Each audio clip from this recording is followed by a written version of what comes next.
Welcome back. My name is Goldie, and you're on what I would call 15 Minutes of Fame, my podcast. I'm having fun with this. I get to meet great people. One of them is to the left of me or right of you, or however this thing works. And joining me today is Kim Wasaki, a human being I met along the way in the world of events and was like, wow, this person's awesome.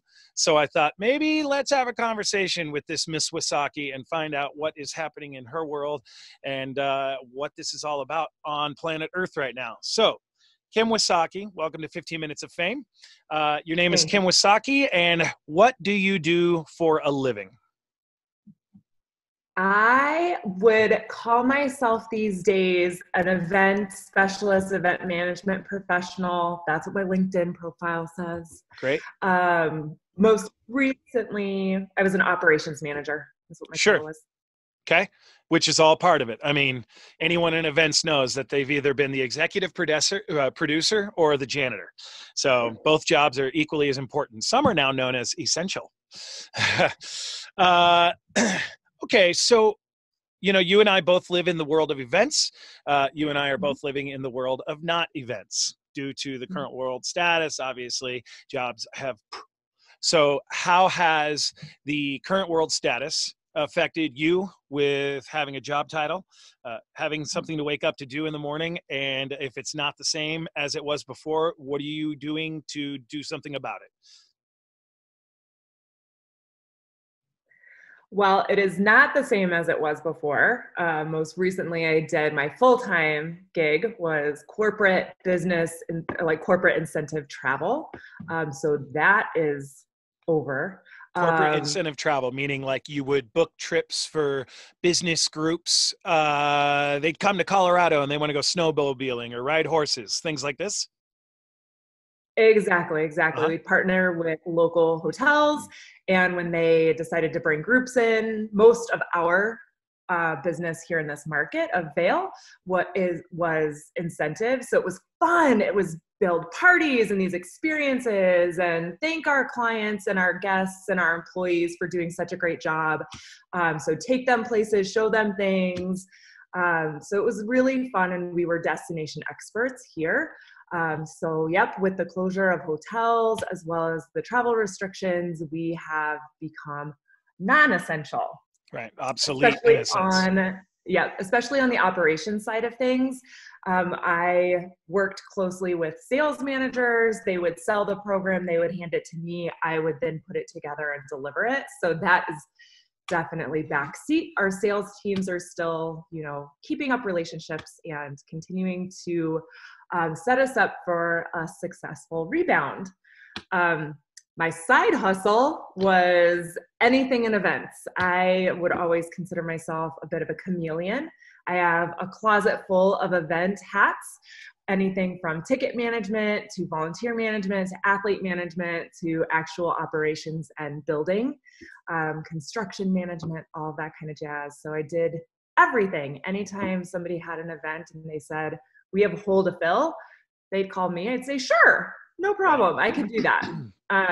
So that was my side hustle, still doing everything from, I was supposed to be doing artist relations this week for a concert.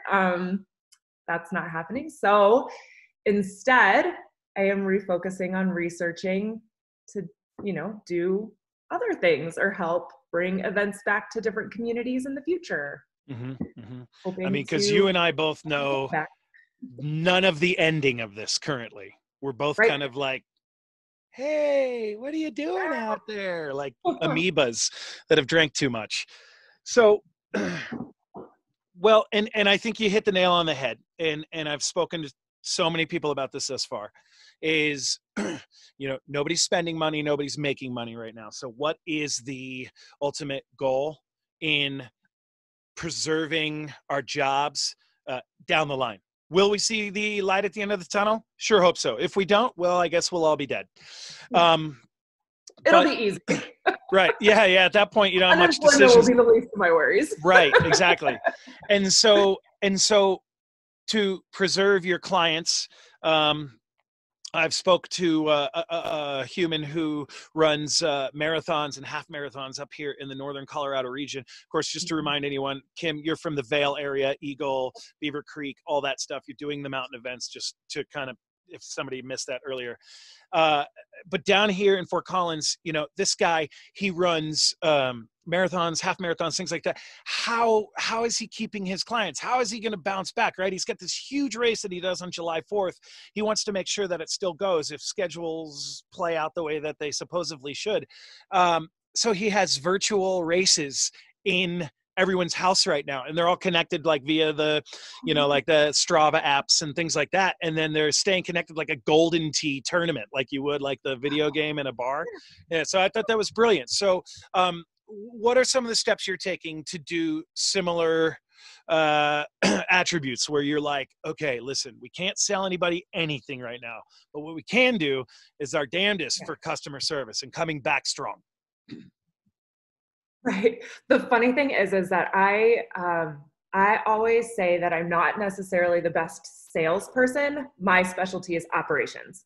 You give me a dream and a person to deliver the dream for, I'm golden. However, I do believe that in my line of work, retention sales is a specialty as well. Mm-hmm. I don't go out and schmooze, but I do my darndest to make sure that the people want to come back. So what do you do? Give us an example. Well, I actually just reached out. Two of my clients from one of like a big financial firm that I've had for about 3 years. One of the event directors is in New York City and the other one is in San Francisco. So when those cities started to lock down, I sent them just a text message, just a simple, hey, thinking about you guys. Hope you guys are hanging in there. You know, they're from the financial world, so they're seeing impacts. We didn't get into that, but just that simple, hey, how's it going? I'm thinking about you, I think goes a really long way. You know, and really importantly, and they're really the two clients that I've done that with just because they are repeats and I do feel comfortable with the relationship that I've built. Mm-hmm. But also just reaching out to our team, like our team in our business, we have 11 offices, and reaching out to all of them to give them encouragement to continue doing that and keep their heads up, their spirits up, as well as to encourage them to reach out to people just to say, hey. Right. And I think that you're hitting the concept on the head is it's personal outreach, like what humans are actually maybe inherently best at without a government, without people telling you this is the rules of life, but like we like to connect. We like to be a part of each other's lives one way or another. This is something I was thinking about while eating my leftover enchiladas last night. Now's the time when you can actually write a handwritten letter to somebody. You got all the time in the world, right? You know, I mean, it used to be like, hey, if you get a Christmas present, if you get a whatever present, you know, you sit down, thanks, Grandma, love the whatever, love me. Yep. One stamp, see you later. And it's like, you know, the glorious mail moment. I think these are those times. Right now. So there is an app, and what I like to do, I used to handwrite postcards from all of my event stops. Mm-hmm. And it started all with my grandma. She was a traveler. She was a wanderluster. And so I like took her along with me when I was on tour and when I was living in all of these different countries and all this stuff. So what I realized though, is it was really hard to find a darn post office and a stamp in Brazil. Whatever, I managed it. However, I also like to do photography on the side. Mm-hmm. And I found an app that you can turn your photos on your phone into postcards. So that's kind of what I've started doing too. And like, for an example, I sent one of my buddies in Boulder a postcard of cookie dough the other day and said, there's always something to look forward to. Yeah. And hopefully any day now he'll be getting a box of cookies. Sure. So it's just like really goofy things that just make us feel good and essential since everybody else is telling us we're non-essential. That's an interesting point because it is we're being stripped of our conveniences. We're being stripped of our fast-paced lives right now. It's slowing us down. It's giving us a chance to reconnect as humans. Like, you know, like, hey mom, I'm going over to Jimmy's house. We're going to play. And that is like, you know, either a generation that's growing up right now, they've never even seen that. This has got to be like, whoa, whoa, whoa, what's going on with the world? You know, Yeah. and how many times have we asked the question, like, what would happen if the internet died? We're not doing this, right? Yeah. Oh my God. So, okay, listen, we got about 4 more minutes to go. Okay. So I want to move forward. So we know you're an event specialist. We know you're very good at reaching out to your clients, making sure that there is something to bounce back to. You've got about 3 minutes to consider. Are you bouncing back to that career? Are you going to, if it's April 17th and that's our magical day or whatever, do you start gigging again April 17th, or are you going to go into like construction management or stamp sales? Like, are you going to completely change the game? What do you got? That's a good question. So if you were to have asked me, and actually my usual answer for years and years has been that I wanted to have a food truck. However, talking to you yesterday, maybe I don't want to have a food truck. That is the, you know, my opinion about, I love restaurants from the customer side. Yeah. So, yeah, so maybe not, I don't know, whatever. I still have menus for 2 food trucks, whatever. They'll be here forever. Sure. Then, and maybe it'll just be like my household kitchen for my friends. I really enjoy corporate events. I really enjoy working with corporate sponsorship. I really enjoy events. The plan is to go back and help grow my previous employer's business in different markets. So hopefully I will be able to go back and, you know, do corporate incentive travel and help put together an office and open an office in Santa Barbara. Fingers crossed. Okay, so you want to move to the West Coast. You want to do corporate event building. I mean, Santa Barbara, I mean, there's a lot of fancy out there. Yeah, I know there's a lot of fancy. And for this mountain girl, it's kind of scary. So I don't want to move. It would be temporary. It would be an opportunity to add travel back into my life. So it would be a temporary move for a few months, go out there, set them up for success, and go to another market. That was the plan. That is hopefully going to continue to be the plan. We'll see where our climate takes us. And I still love side hustling. So I'm doing research on trying to maybe look into another market for a friend's 5K race series.